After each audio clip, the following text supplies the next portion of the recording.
నమస్కారం news bulletin కి స్వాగతం. హెడ్లైన్ చూద్దాం.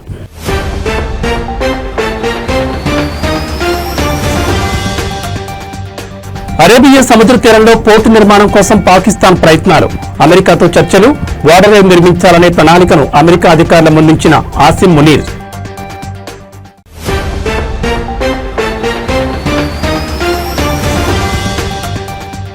ఇవ్వని హామీ కూడా అమలు చేశాం. హోంమంత్రి అనిత. ఆటో డ్రైవర్లకు ఏటా 15,000 ఆర్థిక సాయం.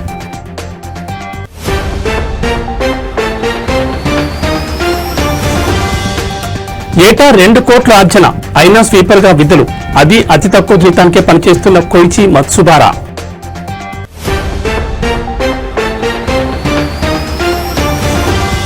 ఆటో డ్రైవర్ల సేవలో పథకం ప్రారంభం, డ్రైవర్ల ఖాతాలోకి 15,000 జమ.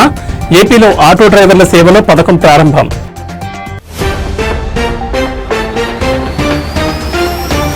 ఇక డీటెయిల్స్ చూస్తే అరేబియా సముద్ర తీరంలో నౌకాశ్రయ నిర్మాణం కోసం పాకిస్తాన్ ప్రభుత్వం అమెరికా అధికారులను సంప్రదించినట్లు తెలుస్తోంది.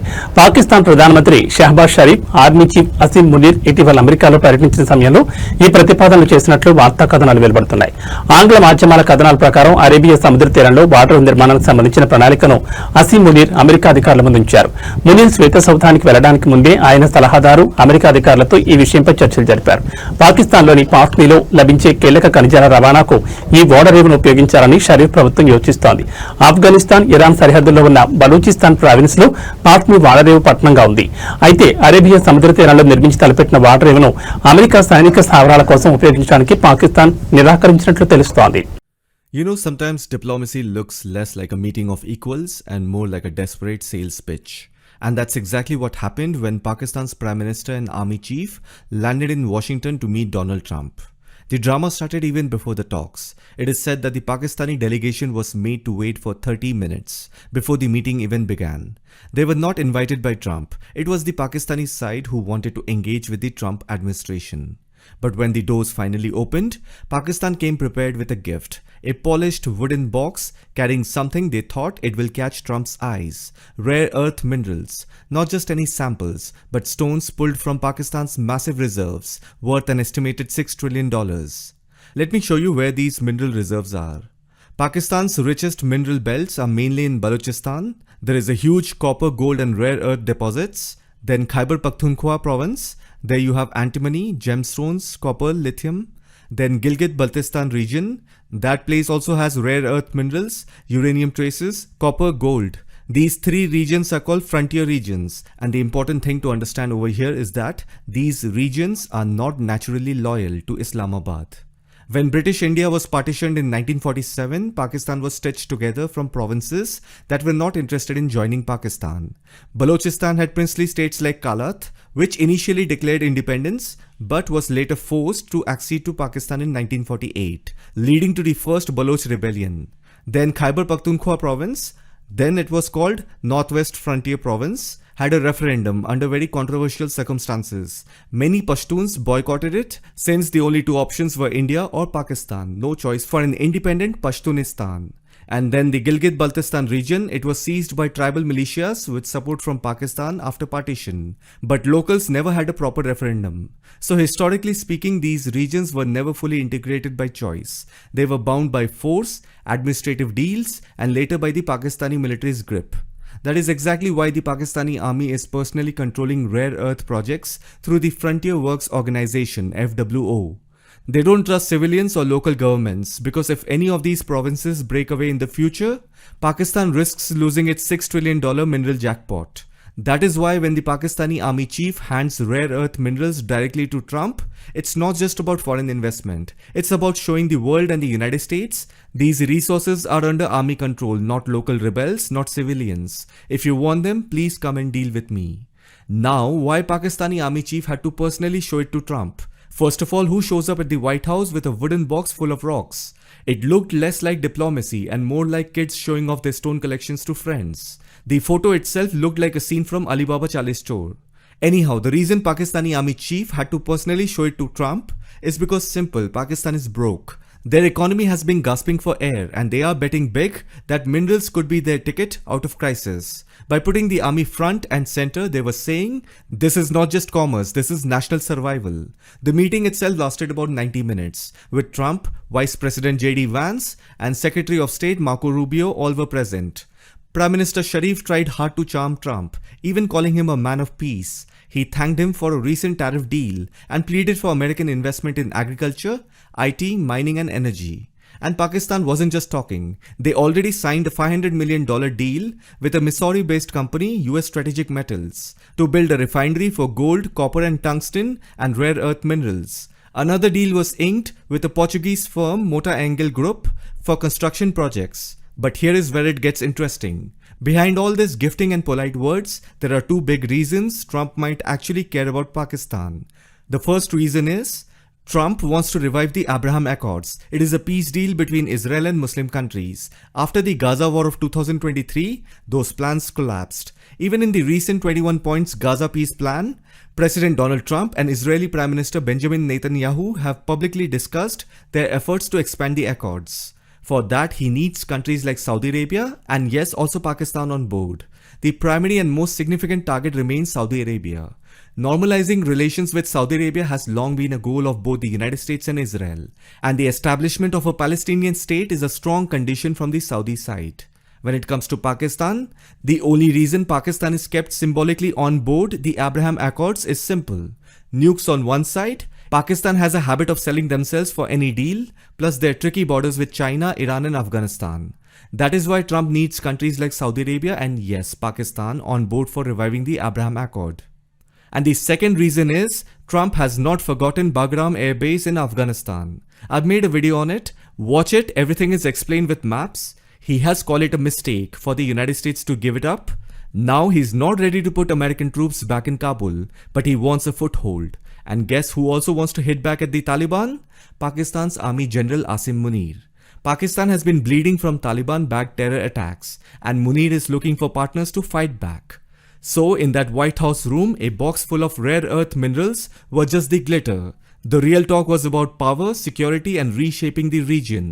I hope you found this video informative. Thanks for watching. I'll see you in the next one. మహిళలకు ఉచిత బస్సు ప్రయాణ సౌకర్యం కల్పించడం వల్ల నష్టపోతున్న ఆటో డ్రైవర్లను ఆదుకునేందుకు ఏటా 15,000 చొప్పున ఆర్థిక సహాయం అందించే ఆటో డ్రైవర్ల సేవల పథకాన్ని ఏపీ కూటమి ప్రభుత్వం నేడు ప్రారంభించింది. CM Chandrababu, deputy CM Pawan Kalyan, మంత్రి నారా లోకేష్, బీజేపీ రాష్ట్ర చీఫ్ మాధవ్ నేడు ఈ పథకాన్ని లాంఛనంగా ప్రారంభించారు. దీనిపై రాష్ట్ర హోంమంత్రి మంగళపూడి అనిత సోషల్ మీడియాలో స్పందించారు. ఇచ్చిన హామీలు అమలు చేయడమే కాకుండా ఇవ్వని హామీలను కూడా అమలు చేసి ఆటో డ్రైవర్లను ఆదుకుంటున్నామని చెప్పారు. గత ఏడాదిన్నరగా పేదల సేవలో తరిస్తున్న ఎన్డీఏ కూటమి ప్రభుత్వం ఇప్పుడు ఆటో డ్రైవర్లకు ఇవ్వని హామీని కూడా అమలు చేసి వారి కష్టాలు తీరుస్తోంది. రాష్ట్రంలో మహిళలకు ఉచిత ఆర్టీసీ బస్ ప్రయాణం వల్ల ఆటో డ్రైవర్లు నష్టపోతారన్న ఉద్దేశంతో ముఖ్యమంత్రి చంద్రబాబు ఆటో డ్రైవర్లకు ఏడాదికి 15,000 ఆర్థిక సహాయం పథకాన్ని ప్రవేశపెట్టారు. ఇప్పటికే ఎన్నికల్లో ఇచ్చిన సూపర్ 6 హామీల అమలుతో ప్రజల చేత సూపర్ హిట్ అనిపించుకుంటున్న ప్రభుత్వం ఇప్పుడు రాజకీయాలకు అతీతంగా ఆటో డ్రైవర్లకు సేవలో పథకాన్ని అమలు చేస్తోంది. విజయనగరంలో నిర్వహించిన ఆటో డ్రైవర్ల సేవలో కార్యక్రమం ప్రారంభోత్సవంలో పాల్గొన్నారు. విజయనగరం జిల్లాలో ఆటో డ్రైవర్ల కోసం విడుదల చేసిన 3,38,70,000 రూపాయల చెక్కును ఆటో డ్రైవర్లకు అందించారు.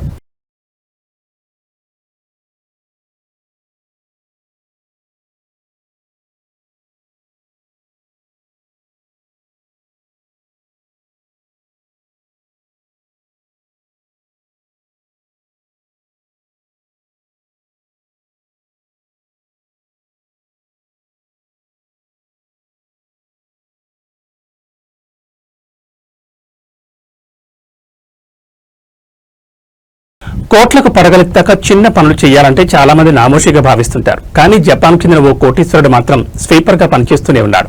పెట్టుబడులు, అద్దెల ద్వారా అతనికి ఏటా 2 కోట్ల వరకు ఆదాయం వస్తోంది. ఆ సొమ్ముతో దర్జాగా జీవించే అవకాశం ఉన్నా, తిని ఇంట్లో కూర్చున్నా అడిగేవారు లేకున్నా ఆయన మాత్రం తన పని మానలేదు. ఆ కోటీశ్వరుడి పేరు కోయిసి మత్సుబారా. టోక్యోకు చెందిన మత్సుబారా ఇప్పటికీ అతి తక్కువ వేతనానికే స్వీపర్ గా పనిచేస్తున్నారు. మత్సుబారా వయసు ప్రస్తుతం 56 ఏళ్లు. ఈ వయసులోనూ మత్సుబారా ఓ నివాస సముదాయంలో పార్ట్ టైం స్వీపర్ గా పనిచేస్తున్నారు. వారంలో 3 రోజులు రోజుకు 4 గంటల చొప్పున కష్టపడుతున్నారు. ఇందుకు గాను మత్సుబారాకు నెలకు సుమారు ₹1,00,000 ఎల్లు, మన రూపాయల్లో 60,000 వరకు ముడుతోంది. టోక్యోలో సగటు నెలసరి జీతం 3 లక్షల ఎన్లతో పోల్చుకుంటే మత్సుబారా అందుకుంటుంది తక్కువ మొత్తమేనని చెప్పొచ్చు. అయినా సరే మత్సుబారా తన పని మాత్రం మానకపోవడం విశేషం.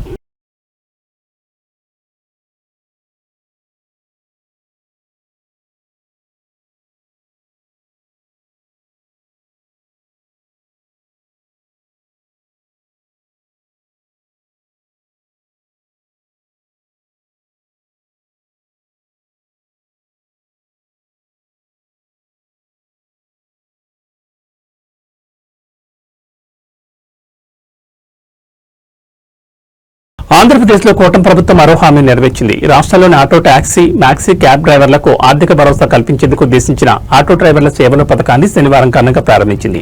ఈ పథకం కింద అర్హులైన ప్రతి డ్రైవర్కు ఏటా 15,000 రూపాయల ఆర్థిక సహాయాన్ని అందించనున్నారు. విజయవాడ సింగ్ నగర్లోని మాకినేని బసవప్పన్న స్టేడియంలో జరిగిన కార్యక్రమంలో CM Chandrababu, deputy CM Pawan Kalyan button నొక్కి నిధులను విడుదల చేశారు. ఈ కార్యక్రమానికి CM Chandrababu, deputy CM Pawan Kalyan, మంత్రి నారా లోకేష్, బీజేపీ రాష్ట్ర అధ్యక్షుడు మాధవులు ఉండవల్లి నుంచి ప్రత్యేకంగా ఆటోలో ప్రయాణించి వేదిక వద్దకు చేరుకోవడం ప్రత్యేక ఆకర్షణగా నిలిచింది. ఈ సందర్భంగా మంత్రి నారా లోకేష్ కూటమి నాయకులను మంగళగిరి చేనేత కండువాలతో సత్కరించారు. తమ అభిమాన నాయకులను చూసేందుకు మంగళగిరి నుంచి ప్రజలు, యువత పెద్ద సంఖ్యలో తరలివచ్చారు. ఈ పథకం ద్వారా తొలి విడతలో రాష్ట్ర వ్యాప్తంగా మొత్తం 2,90,669 మంది డ్రైవర్లకు లబ్ధి చేకూరనుంది. వీరిలో 2,64,197 మంది ఆటో డ్రైవర్లు, 20,072 మంది టాక్సీ డ్రైవర్లు, 6,400 మంది మ్యాక్సీ క్యాబ్ డ్రైవర్లు ఉన్నారు.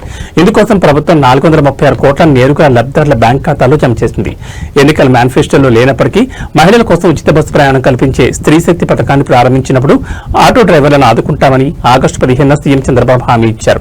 ఆ మాట ప్రకారమే ఇప్పుడు ఈ పథకాన్ని అమలు చేశారు.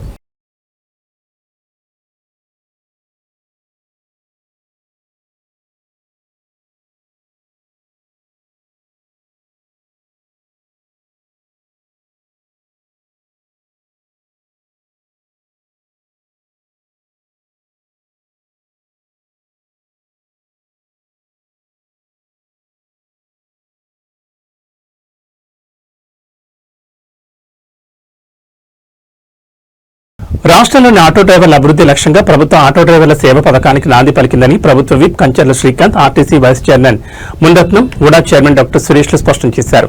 చిత్తూరు జిల్లా కుప్పంలో ఆటో డ్రైవర్ల సేవ పథకం లబ్ధిదారులకు ఒక్కొక్కరికి 15,000 నగదు అందించారు. ఆటో, మ్యాక్సీ, మోటార్ క్యాబ్ డ్రైవర్లకు సీఎం చంద్రబాబు అండగా నిలిచారని వారు స్పష్టం చేశారు. అర్హులైన వారి జాబితాలో పేరు లేకపోతే సచివాలయంలో నమోదు చేసుకుంటే పథకం అందుతుందని తెలిపారు. ఈ కార్యక్రమంలో అధికారులు, ప్రజాప్రతినిధులు, ఆటో డ్రైవర్లు, తెలుగుదేశం పార్టీ నాయకులు, కార్యకర్తలు పెద్ద సంఖ్యలో పాల్గొన్నారు.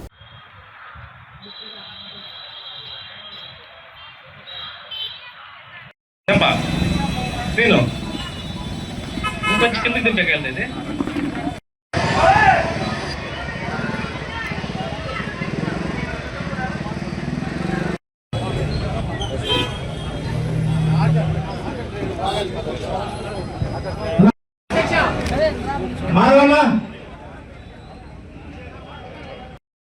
అంటే ఒకసారి మనం గ్రహించాల.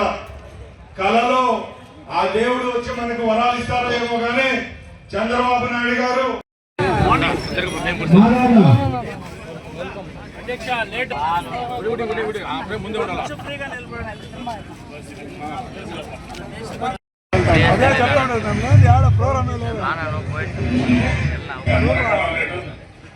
అదే అభిమానం అంటారే.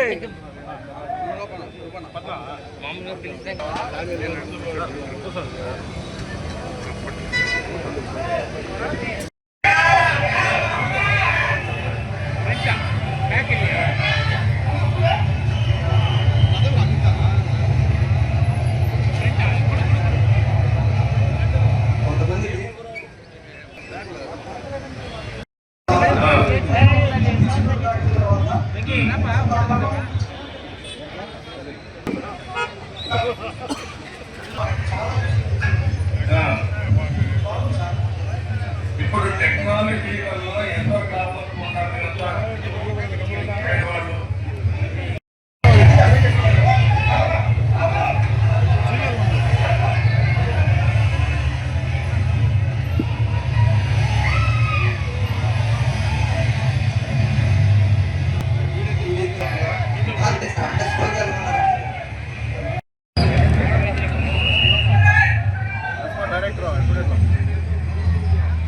అప్పట్లో భయంకరంగా ఉండేది. ఇప్పుడు ఏం లేవు కదా, కంట్రోల్ అనేది ముందు అయితే మళ్ళా కొంచెం వచ్చింది. జిల్లా కలెక్టర్ జి లక్ష్మీ ఐఏఎస్ గారికి, లబ్ధిదారులు ఇచ్చేసినటువంటి ఆటో డ్రైవర్లు అందరికీ మా హృదయపూర్వక ధన్యవాదాలు.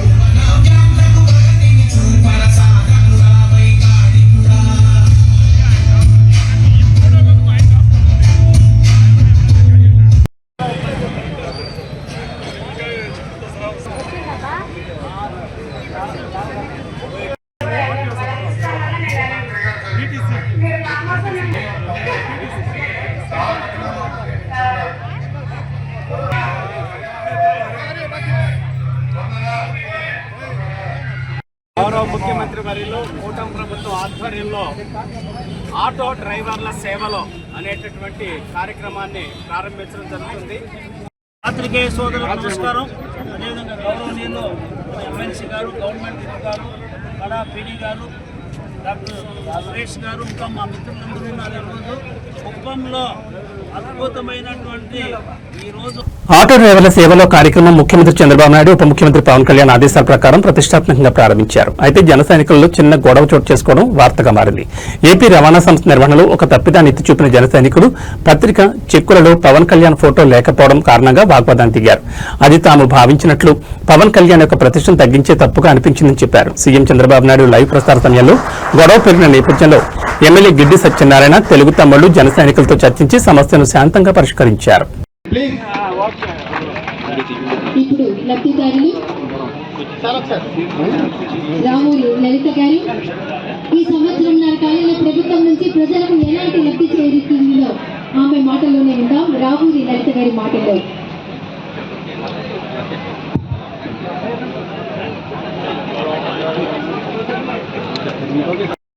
అభివృద్ధి కార్యక్రమం అంటే గవర్నమెంట్ లో బాగా డిప్యూటీ సీఎం అంటే ఎవరు? విజయవాడ దానికి సమాధానం మరి చెప్పాలి మీరు. జరిగింది. రాష్ట్ర బీజేపీ అధ్యక్షులు గౌరవశ్రీలు ఆర్టీఐ అధికారులు ఒకసారి ఇక్కడ ఎవరన్నా ఒకసారి చేద్దాం రావద్దు కోరుతున్నాం. సహచర మంత్రివర్గ సభ్యులు రామ్ ప్రసాద్ రెడ్డి గారు, ఆర్టీఐ అధికారులు, రవాణా శాఖ అధికారులు ఎవరున్నా స్టేజ్ వద్దకు రావాల్సిందిగా కోరి ప్రార్థిస్తున్నాం. చెప్పు పైకి రాలేదు, మనం తయారు చేస్తున్నాం. పాంప్లెట్లు వచ్చినాయి, ఏది వచ్చినా డిప్యూటీ సీఎం పవన్ కళ్యాణ్ గారి ఫోటో ఆయన అవమానం పరిచే కార్యక్రమం ఏం చేసినా మేము జనసేన పార్టీ నుంచి ఖండిస్తాం. ఈ కార్యక్రమం ఆయన ప్రభుత్వంలో ఆయన భాగం.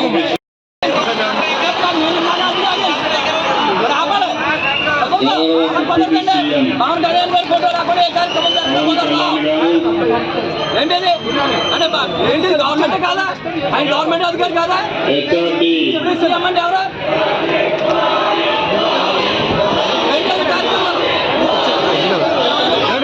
వచ్చేయండి మీరంతా వచ్చేయండి మా కొంచెం గౌరవ సహచర మంత్రివర్గ సభ్యులు హ్యూమన్ రిసోర్స్ డెవలప్మెంట్ సీఎం గారు మాట్లాడుతున్నారు. సీఎం గారు మాట్లాడుతూ కూర్చోండి. సీఎం గారు మాట్లాడుతూ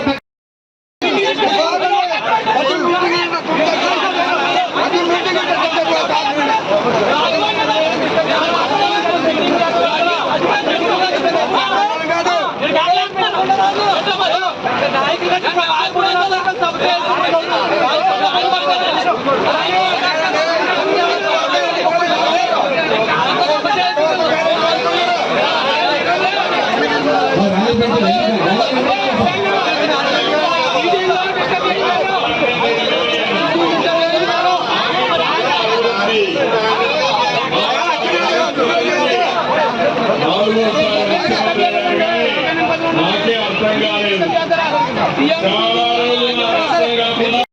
ఏలేశ్వరం నగర పంచాయతీ పరిధిలో ఎమ్మెల్యే వరపుల సత్యప్రభ రాజా ప్రారంభించారు. విజయవాడ ముఖ్యమంత్రి నారా చంద్రబాబు నాయుడు రాష్ట్ర వ్యాప్తంగా పథకాన్ని ప్రారంభించిన సందర్భంలో స్థానిక ఎమ్మెల్యే సత్యప్రభ రాజా ఆధ్వర్యంలో ఈ కార్యక్రమం జరిగింది. ఈ పథకం ద్వారా ప్రతి ఆటో డ్రైవర్ కుటుంబానికి సంవత్సరానికి 15,000 రూపాయలు నేరుగా బ్యాంక్ ఖాతాలో జమ చేయబడతాయి. నియోజకవర్గంలో 1,561 ఆటో డ్రైవర్ల కుటుంబాలకు 2,34,00,000 పంపిణీ చేయబడినట్లు అధికారులు తెలిపారు. కార్యక్రమానికి జిల్లా కలెక్టర్, మున్సిపల్ పట్టణాభివృద్ధి శాఖ మంత్రి పొంగూరు నారాయణ, రాజ్యసభ సభ్యులు సానా సతీష్ బాబు, లోక్సభ సభ్యులు Tangella Uday Srinivas, MLC Rajasekhar, DCB chairman Tummala Ramaswamy, జిల్లా టీడీపీ అధ్యక్షులు నవీన్ కుమార్, తోట నవీన్ కుమార్ తదితర ప్రముఖులు హాజరయ్యారు. 3 కిలోమీటర్ల ర్యాలీని ఆటో డ్రైవర్లతో నిర్వహించగా ప్రజల్లో ఉత్సాహం నెలకొంది. ర్యాలీలో మంత్రి పొంగూరు నారాయణ మరియు సానా సతీష్ బాబు స్వయంగా ఆటోలు నడిపిన సంగతి విశేషం. ఎమ్మెల్యే సత్యప్రభ రాజా మాట్లాడుతూ ప్రజల సంక్షేమం కోసం కూటమి ప్రభుత్వం కట్టుబడిందని, ముఖ్యంగా పేదవారి భరోసా కోసం అమలు చేస్తున్న సూపర్ 6 కార్యక్రమాలు ప్రజల మనసును గెలుచుకుంటున్నాయని, ఆటో డ్రైవర్ల సేవలో పథకం కూడా ఆటో కార్మికుల కుటుంబాల పండగా నిలుస్తుందని తెలిపారు. మంత్రి నారాయణ ఈ కార్యక్రమంలో మాట్లాడుతూ ప్రతి పేదవాడు సంతోషంగా ఉండడం కూటమి ప్రభుత్వం లక్ష్యమని, ఈ పథకం ఆ దిశలో ఒక పెద్ద అడుగని పేర్కొన్నారు. కార్యక్రమం ముగిసిన తర్వాత ఆటో డ్రైవర్లు చంద్రబాబు, పవన్ కళ్యాణ్, మోడీ చిత్రపటాలకు పాలాభిషేకం చేసి తమ సంతోషాన్ని వ్యక్తం చేశారు.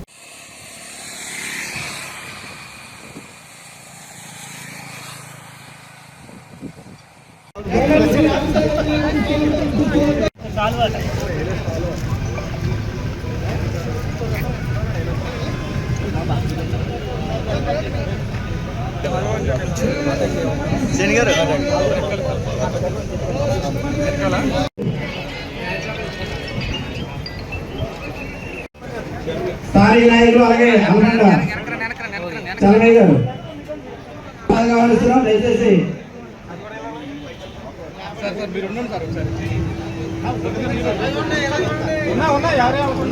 సార్ ఎదురులేండి మంత్రివర్యులు శ్రీ పొంగూరు నారాయణ గారిని అలాగే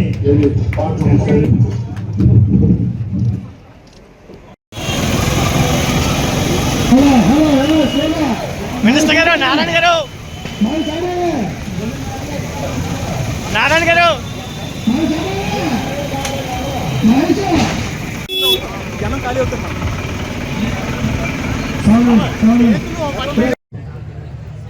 ఈరోజు మన ముఖ్యమంత్రి గారు ఆటో డ్రైవర్ సేవలు అనే కార్యక్రమాన్ని ఈ రాష్ట్రంలో ప్రారంభించడం జరిగింది.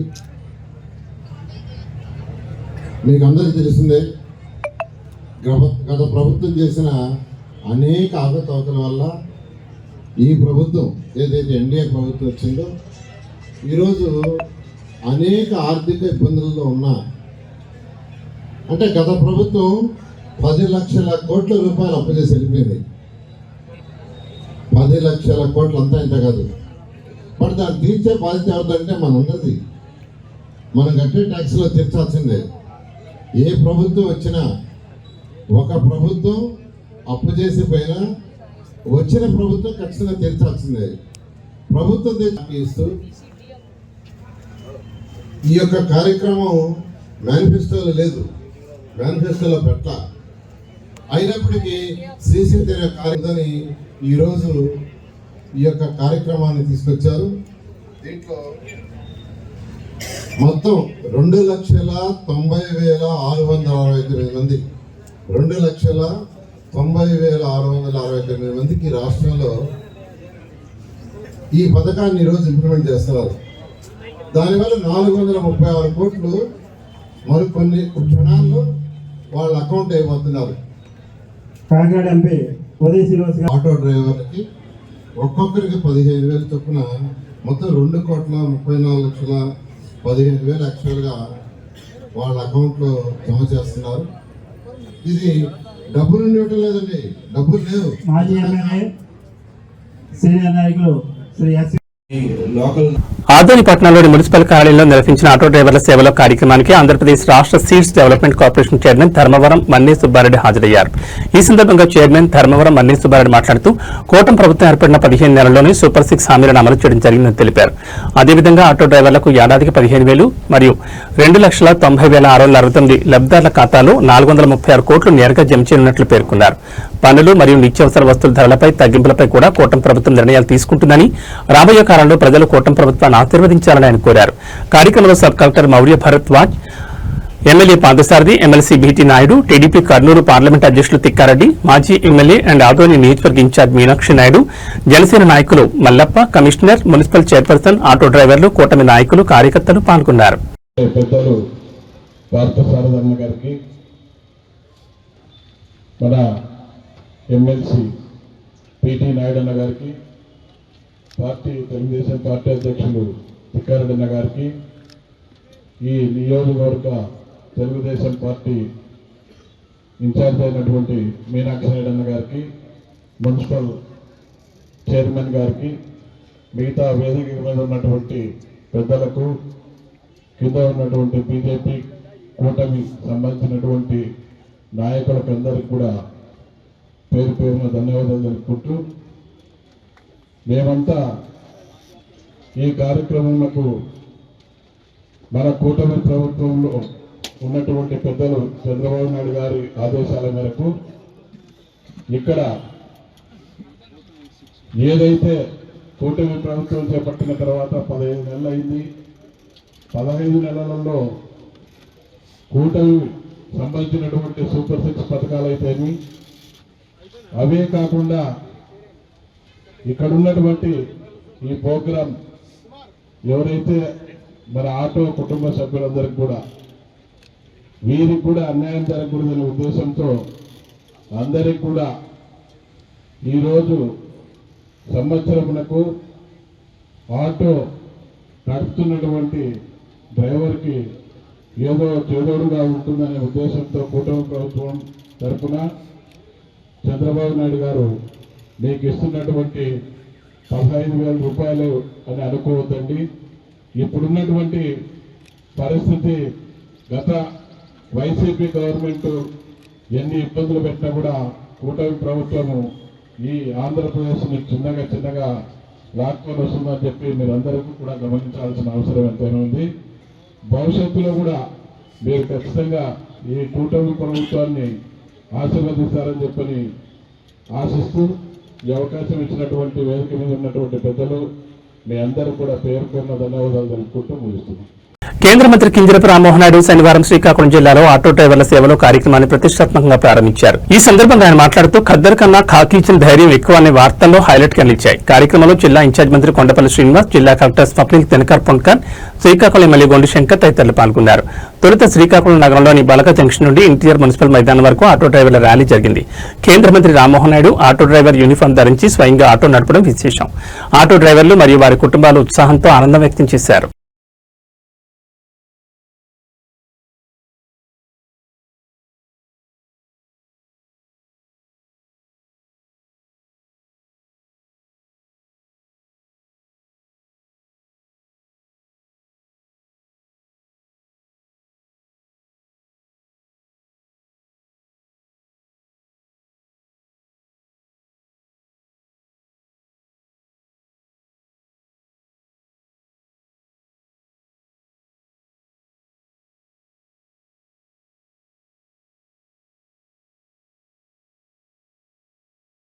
వికారాబాద్ జిల్లా కొడంగల్ నియోజకవర్గం దౌలతాబాద్ మండలంలోని గోక ఫస్లాబాద్ గ్రామంలో నిర్మిస్తున్న బీసీ గురుకుల భవన నిర్మాణ పనులను రాష్ట్ర యువజన కాంగ్రెస్ నాయకుడు రెడ్డి శ్రీని పరిశీలించారు. ఈ సందర్భంగా ఆయన మాట్లాడుతూ తెలంగాణలోని బీసీ కులాల ఉన్నత విద్యా ఉపాధికై సీఎం రేవంత్ రెడ్డి నేతృత్వంలోని రాష్ట్ర ప్రభుత్వం పెద్దపీట వేస్తుందని ఆయన అన్నారు. అందుకు గాను మండల పరిధిలోని గోక ఫస్లాబాద్ గ్రామంలో బీసీ గురుకుల భవన నిర్మాణ పనుల కోసం బీసీ సంక్షేమ నిధుల నుంచి 25 కోట్లు కేటాయించిందని ఆయన తెలిపారు. సామాజిక న్యాయమే కాంగ్రెస్ ప్రభుత్వ ధ్యేయమని రెడ్డి శ్రీని అన్నారు. నాణ్యతతో భవన నిర్మాణ పనులు చేపట్టాలని ఆయన కాంట్రాక్టర్ సూచించారు.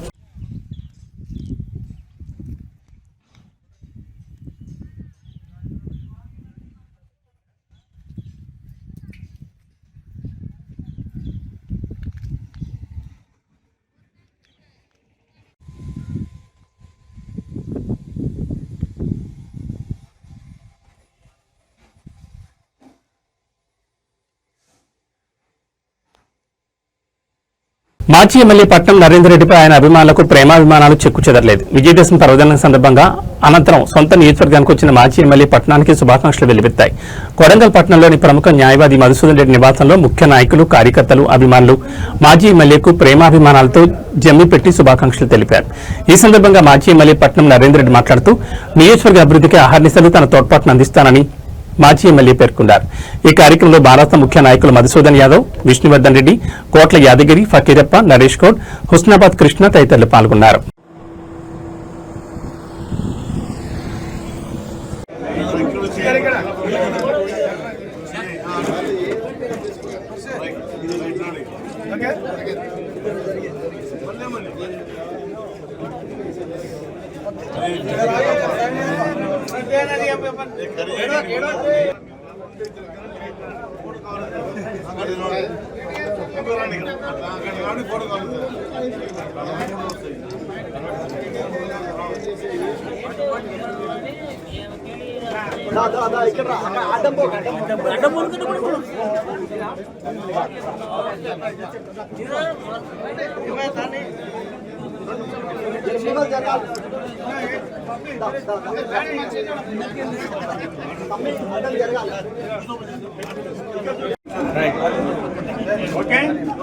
Okay, right, sir.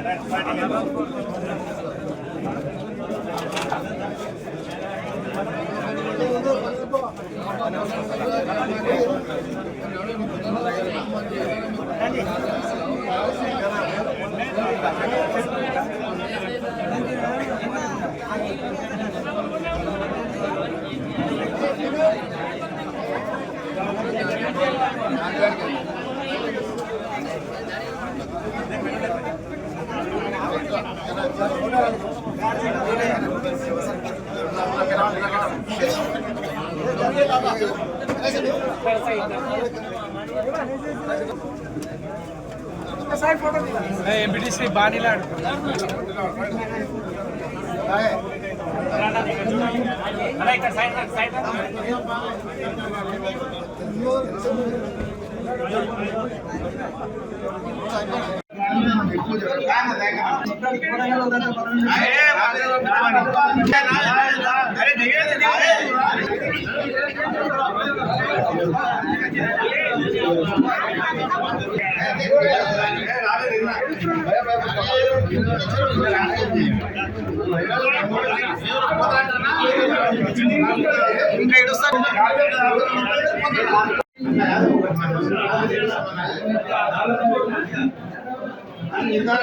తెలియదు కదా అన్నవాడు పాలన చేద్దామని చెప్పిన కదా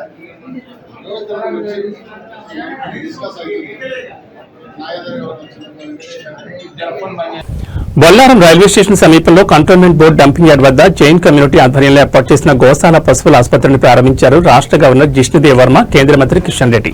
ఈ సందర్భంగా గవర్నర్ మాట్లాడుతూ జైన్ కమ్యూనిటీ ఆధ్వర్యంలో గోశాలతో పాటు పశు వైద్యశాలను ఏర్పాటు చేయడం అభినందనీయమని, జైన్ కమ్యూనిటీ ఆధ్వర్యంలో దేశవ్యాప్తంగా గోసేవా కార్యక్రమాలు విస్తృతంగా చేపట్టారని, ఇక్కడ ఏర్పాటు చేసిన గోశాల అద్భుతంగా నిర్మించాలని నిర్వాహకులను అభినందించారు.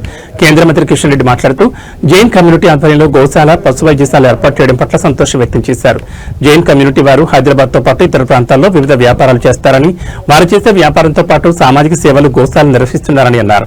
తాను కూడా సొంతంగా పశువుల కోసం వైద్యం చేయడానికి సొంతంగా డాక్టర్ని, ఒక వాహనాన్ని ఏర్పాటు చేశానని, ఎవరైనా పశువులకు అనారోగ్యంగా ఉంటే ఫోన్ చేసిన 30 నిమిషాల్లోపు వారి ఇంటికి వెళ్లి పశువులకు వైద్యం అందించడం జరుగుతుందని తెలిపారు. ఎందుకంటే గోరావు సంరక్షణ అనేది చాలా ఇంపార్టెంట్. మన హిందూ సాంప్రదాయ సంస్కృతికి అదొక నిదర్శనం. అలాగే ఈ ప్రోగ్రామ్ను చేసి, అంటే ఈ గోశాలను నిర్మించిన గౌతమ్ జైన్ గారికి మేము ప్రత్యేక ధన్యవాదాలు తెలియజేస్తున్నాను. అలాగే ఇక్కడికి విచ్చేసిన గవర్నర్ గారికి మరియు మంత్రివర్యులు కిషన్ రెడ్డి అన్న గారికి, మా సిఓ మల్కర్ నాయక్ గారికి, మా కంటోన్మెంట్ స్టాఫ్ అందరికీ, మా బీజేపీ నాయకులకి, ఇక్కడికి వచ్చిన మా జైన్స్ అందరికీ ప్రత్యేక ధన్యవాదాలు తెలియజేస్తున్నాను. ఇందులో భాగంగా మేము పాల్గొనడం అంటే గతంలో మా గురుమహారాజు ఒకసారి మేము కలిసినప్పుడు ఒక 2 years బ్యాక్ మీ కంటోన్మెంట్లో దానికి ఈరోజు అవకాశం నాకు వచ్చిందని నేను అనుకుంటున్నాను. మొన్న ఒక 4 months బ్యాక్ బోర్డులో ఈ గోశాలకు సంబంధించిన దాన్ని మేము పాలు చేయడం జరిగింది 1 acre బోర్డు. కాబట్టి అది ఈరోజు మేము ఇనాగ్రేషన్ చేయడానికి వచ్చాము. దానికి అంటే ఆ గోశాల దానికి సంబంధించిన విషయానికి నా కండ్ల పాల్పంచుకునే అదృష్టం. ధన్యవాదాలు.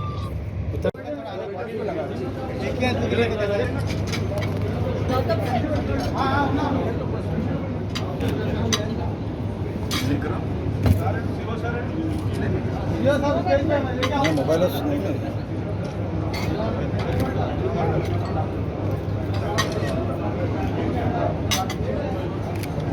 मंच पर बता रहे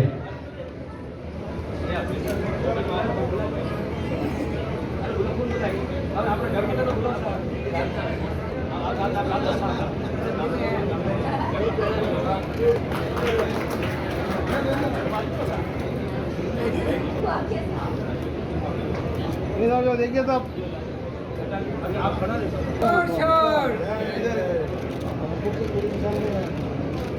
गौतम भाई आज के गौतम प्रसाद जी के लाभार्थी ఏబీ బులెటిన్ విశేషాలు. నమస్కారం.